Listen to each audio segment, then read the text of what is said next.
بسم اللہ الرحمن الرحیم، السلام علیکم، میں شجیع اللہ فراست، آپ دیکھ رہے ہیں نیشنل اور انٹرنیشنل نیوز پر مشتمل 4 ٹی وی کا خصوصی خبرنامہ دنیا بھر سے، یعنی خبریں آپ کی نظر سے۔ سب سے پہلے ہیڈ لائن۔ حج اسلام کا 5واں رکن اور امت مسلمہ پر اللہ کی ایک فرض عبادت ہے۔ ہر مسلمان کی یہی دعا ہوتی ہے کہ زندگی میں ایک بار اسے بیت اللہ کی حاضری نصیب ہو۔ اس مقدس سفر کو آسان اور یادگار بنانے کے لیے عرفات ٹورز حج اینڈ عمرہ گروپس لائے ہیں ہمارا عزیزیہ پیکج 40 دن کے لیے صرف 4,99,000 روپے میں، شفٹنگ اجیاد پیکج 40 دن کے لیے صرف 5,80,000 روپے، ڈیلکس شفٹنگ پیکج 6,50,000 روپے، وی آئی پی شفٹنگ 20 دن کے لیے 7,50,000 روپے، اسپیشل وی آئی پی نان شفٹنگ 20 دن کے لیے 10,50,000 روپے۔ حج کے دوران ہمارے تمام گروپس کا قیام اولڈ مینا میں ہوگا، تو انتظار کیسا؟ اپنی سیٹ آج ہی لاک کرے صرف 51,000 روپے دے کر۔ یہ آفر محدود مدت کے لیے۔ مینا، عرفات، مزدلفہ میں بہترین سروسز، 3 وقت حیدرآبادی ذائقے دار کھانے، اے سی بسز کے ذریعے مکہ اور مدینہ کی زیارتیں۔ عرفات ٹورز حج اینڈ عمرہ گروپس، پرانی حویلی، حیدرآباد۔ حج 2026 کے عازمین کے لیے خوشخبری۔ گولڈن ٹریول آفیشلی انڈیا کی بیسٹ حج ٹریول ایجنسی، 2025 کا ایوارڈ حاصل کرنے والے لیڈ HGO آپ کے لیے لائے ہیں 4 بہترین حج packages. Diamond package VVIP category A، platinum package VVIP category A، gold package VIP category B، silver package economy category D۔ Golden travels کے ساتھ سفر صرف منزل تک ہی نہیں بلکہ ہر قدم پر خدمت اور سکون کا وعدہ۔ حج ویزا جاری کرنے کی آخری تاریخ 20 مارچ 2026۔ اپنے حج کا سفر گولڈن ٹریولز کے ساتھ آج ہی بک کیجئے۔ گولڈن ٹریولز، بیسائیڈ کامت ہوٹل، سیف آباد، حیدرآباد۔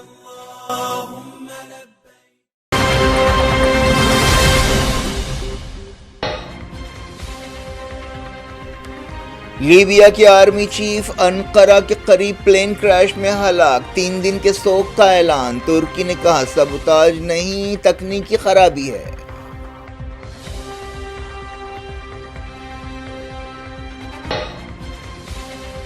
حماس نے کسی بھی قیمت پر ہتھیار چھوڑنے سے انکار کر دیا، کہا خلاف ورزیاں جاری رہیں تو لڑائی پھر شروع ہو جائے گی۔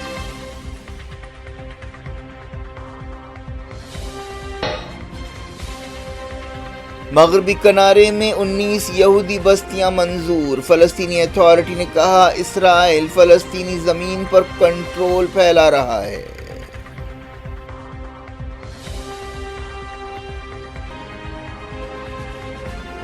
سوڈان میں امن کا منصوبہ UN سیکیورٹی کونسل میں پیش، عرب لیگ نے کیا خوشی کا اظہار۔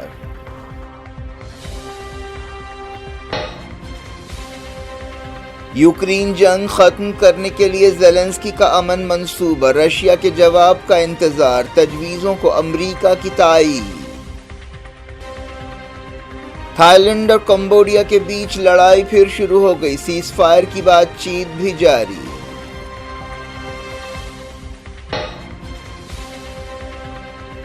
انڈیا جیسے بڑے پڑوسی کے ساتھ تعلقات خراب کرنا نہیں چاہتے، تناؤ کے درمیان بنگلہ دیش کے وزیر کا بیان۔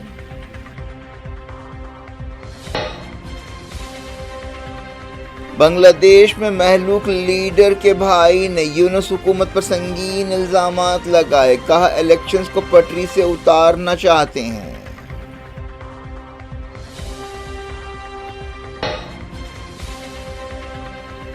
اناؤ ریپ کیس کی متاثرہ اور ماں نے مجرم سینگر کی سزا روکنے کو موت قرار دیا، کہا سپریم کورٹ جائیں گے، ماں بیٹی کو پریس کانفرنس سے روکنے کی کوشش۔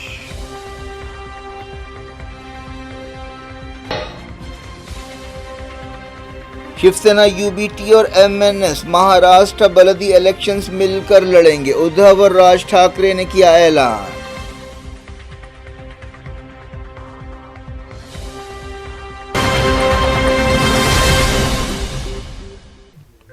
ہیڈ لائنز آپ نے دیکھی، خبروں کی تفصیل کی طرف آپ کو لیے چلتے ہیں۔ لیبیا کے آرمی چیف محمد علی احمد الحداد ترکی کے دارالحکومت انقرہ کے قریب ایک پلین کریش میں ہلاک ہو گئے ہیں۔ ان کا پرائیویٹ جیٹ اڑان بھرنے کے کچھ دیر بعد کریش ہو گیا۔ ہوائی جہاز پر سوار تمام لوگ مارے گئے۔ مرنے والوں میں 4 اعلیٰ فوجی عہدیدار اور 3 کرو ممبرز شامل ہیں۔ ترک عہدیداروں نے بتایا کہ سبوتاج کا کوئی اشارہ نہیں ملا ہے اور تکنیکی خرابی کریش کی وجہ ہے۔ ترک وزیر خارجہ علی یار لیکایا نے بتایا کہ بلیک باکس اور کاکپٹ وائس ریکارڈر برآمد کر لیا گیا ہے اور ان کی جانچ کی جا رہی ہے۔ لیبیا کے وزیر اعظم عبدالحمید بیبا نے الحداد کی موت کی تصدیق کی ہے اور کہا ہے کہ وہ اپنے ڈیلیگیشن کے ساتھ ملک واپس لوٹ رہے تھے جب یہ حادثہ پیش آیا۔ مرنے والے دوسرے عہدیداروں کی پہچان جنرل الفطوری غریبین، بریگیڈیئر جنرل محمود الخطاوی، محمد العصاوی دیاب اور محمد عمر احمد مجدود کی حیثیت سے کی گئی۔ لیبیا کا یہ ڈیلیگیشن دونوں ملکوں کے بیچ فوجی تعاون بڑھانے کے بارے میں اہم بات چیت کے لیے ترکی پہنچا تھا اور بات چیت کے بعد ملک واپس ہو رہا تھا۔ عبدالحمید بیبا کی حکومت نے 3 دن کے سوگ کا اعلان کیا ہے۔ بیبا اس حکومت کی قیادت کرتے ہیں جسے یونائیٹڈ نیشنز تسلیم کرتا ہے، لیکن اس کا اثر ترپولی اور آس پاس کے علاقوں تک ہی محدود ہے اور لیبیا کے الگ الگ علاقوں پر الگ الگ گروپوں کا کنٹرول ہے۔ ترکی کے وزیر داخلہ نے بتایا کہ ہوائی جہاز نے رات 8:10 پر اڑان بھری اور 40 منٹ بعد اس سے رابطہ ٹوٹ گیا۔ ترک عہدیداروں نے بتایا کہ فالکن 50 ایئر کرافٹ میں الیکٹریکل فیلئر کی وجہ سے ایمرجنسی لینڈنگ کی درخواست کی گئی، لیکن اس کے فوری بعد رابطہ ٹوٹ گیا۔ حماس نے کسی بھی قیمت پر ہتھیار چھوڑنے سے انکار کر دیا ہے اور جنگ بندی سمجھوتے کے لیے مضبوط ضمانتوں کا مطالبہ کیا ہے۔ اسرائیل حماس کو نہتہ کرنا چاہتا ہے۔ حماس لیڈر اسامہ حمدان نے یمن کے المسیرہ ٹیلی ویژن چینل کو انٹرویو دیتے ہوئے کہا کہ حماس غیر ملکی طاقتوں کو کبھی بھی ہتھیار حوالے نہیں کرے گا۔ انہوں نے کہا کہ مزاحمت یعنی حماس اس سے انکار کرتی ہے۔ ہتھیار ڈالنے کا خیال مزاحمت کے لیے قابل قبول نہیں ہے۔ حمدان نے کہا کہ اسرائیل سیز فائر کی مسلسل خلاف ورزیاں کر رہا ہے۔ انہوں نے کہا کہ اگر اسرائیل غزہ کی ناکہ بندی جاری رکھے گا اور جنگ بندی کی خلاف ورزیاں کرے گا تو لڑائی پھر سے شروع ہو جائے گی۔ انہوں نے امریکہ اور اسرائیل کی پالیسیوں کی مذمت کی۔ اس کے ساتھ ساتھ انہوں نے یقین ظاہر کیا کہ مزاحمت جاری رہے گی اور اسرائیل کے خاتمے کے ساتھ یہ معاملہ انجام کو پہنچے گا۔ غزہ میں اسرائیل کی تازہ خلاف ورزیوں میں ایک فلسطینی شہید ہو گیا ہے اور کئی زخمی ہوئے ہیں۔ شہید فلسطینی کی پہچان ایوب ابو عیش نصر کی حیثیت سے کی گئی ہے۔ غزہ کے کئی علاقوں میں حملے کیے گئے۔ اس دوران غزہ میں 2 سال کی جنگ سے ہونے والے نقصانات کا جائزہ لینے کا پہلا مرحلہ شروع ہو گیا ہے۔ Arab international authority for reconstruction of Palestine نے یہ بات بتائی۔ فلسطینی اتھارٹی نے مغربی کنارے میں 19 یہودی بستیوں کی منظوری کی مذمت کی ہے اور الزام لگایا ہے کہ اسرائیل فلسطینی زمین پر اپنا کنٹرول بڑھا رہا ہے۔ اسرائیل کے کٹر وزیر بیزل سموٹریچ نے یہ اعلان کیا تھا کہ فلسطینی ریاست کو روکنے کے لیے اس منصوبے کو منظوری دی جا رہی ہے۔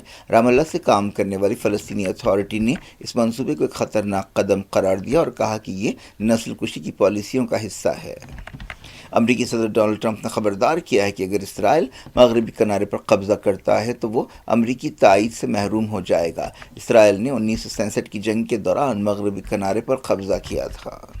اسرائیل کے جنگی ہوائی جہازوں نے ساؤتھ لبنان میں ایک بار پھر جنگ بندی کی خلاف ورزیاں کی۔ بتایا گیا کہ ایک سپاہی اس حملے میں مارا گیا۔ المیادین ٹیلی ویژن چینل نے یہ بات بتائی۔ انہوں نے کہا کہ صرف القلیم العطوفہ علاقے میں 6 حملے کیے گئے۔ ہلاکتوں کے بارے میں کہا گیا کہ ایک سپاہی ہلاک ہوا اور بعض لوگ زخمی ہوئے۔ دیکھو عرب لیگ کے سیکرٹری جنرل احمد ابو الغیث نے سوڈان میں امن کے لیے سوڈانی وزیر اعظم کامل ادریس کی طرف سے UN سیکیورٹی کونسل میں پیش کیے گئے سمجھوتے کی تعریف کی ہے اور اس پر خوشی کا اظہار کیا ہے۔ ابو الغیث نے کہا کہ 22 رکنی تنظیم نے ان کوششوں کی تائید کی ہے۔ انہوں نے ریپڈ سپورٹ فورسز کے سپاہیوں کو پیچھے ہٹانے کی ضرورت پر زور دیا۔ اس دوران RSF کے کمانڈر کے ایڈوائزر البشاتویق نے ادریس کے منصوبے کو رد کر دیا، حالانکہ پہلے انہوں نے اس کی تائید کی تھی۔ انہوں نے کہا کہ یہ منصوبہ محض ایک خام خیالی ہے کہ RSF پیچھے ہٹے گی۔ یوکرین کے صدر وولودیمیر زیلنسکی نے یوکرین جنگ ختم کرنے کے لیے ایک منصوبے کی پیشکش کی ہے۔ امریکہ اور یوکرین کے عہدیداروں نے حال ہی میں فلوریڈا کے مایامی میں بات چیت کرتے ہوئے 20 پوائنٹس کے ایک منصوبے کو منظوری دی تھی۔ زیلنسکی نے کہا کہ رشینز چہارشنبے تک ان تجویزوں کا جواب دیں گے۔ زیلنسکی نے اس منصوبے کو جنگ ختم کرنے کا فریم ورک قرار دیا اور کہا کہ اس میں امریکہ، نیٹو اور یورپی یونین کی ضمانتیں حاصل کی گئی ہیں۔ یوکرین کے ڈونباس علاقے کے بارے میں زیلنسکی نے کہا کہ وہاں پر ایک فری اکنامک زون قائم کیا جا سکتا ہے۔ یہ منصوبہ حال ہی میں امریکہ کی طرف سے پیش کیے گئے 28 پوائنٹس کے منصوبے کی ایک بدلی ہوئی شکل یا اپ گریڈیشن ہے۔ ایکسپرٹ زیلنسکی کے 20 نکاتی منصوبے کو گیم چینجر قرار دے رہے ہیں اور امید ظاہر کر رہے ہیں کہ اس سے آخرکار جنگ ختم ہوگی۔ تھائی لینڈ اور کمبوڈیا کے بیچ پھر سے جنگ شروع ہو گئی ہے، حالانکہ جنگ روکنے کے لیے بات چیت بھی جاری ہے۔ تھائی لینڈ کی فوج نے بتایا کہ سرحدی صوبے سورین اور سیسا گیٹ میں جھڑپیں ہوئیں۔ تھائی لینڈ کی فوج نے توپ خانے، ٹینکوں اور ڈرونز کے ذریعے کمبوڈیا کے BM-21 راکٹ حملوں کا جواب دیا۔ تھائی لینڈ کا ایک سپاہی لڑائی میں زخمی ہوا۔ کمبوڈیا نے بتایا کہ تھائی لینڈ کی شلباری میں 2 سویلین زخمی ہوئے۔ امریکی صدر ڈونلڈ ٹرمپ نے بھی کئی بار کہا ہے کہ وہ اس جنگ کو رکوانے کے لیے کام کر رہے ہیں، بلکہ انہوں نے یہ بھی دعویٰ کیا تھا کہ جنگ رک گئی ہے، لیکن حقیقت یہ ہے کہ جھڑپیں اب بھی جاری ہیں۔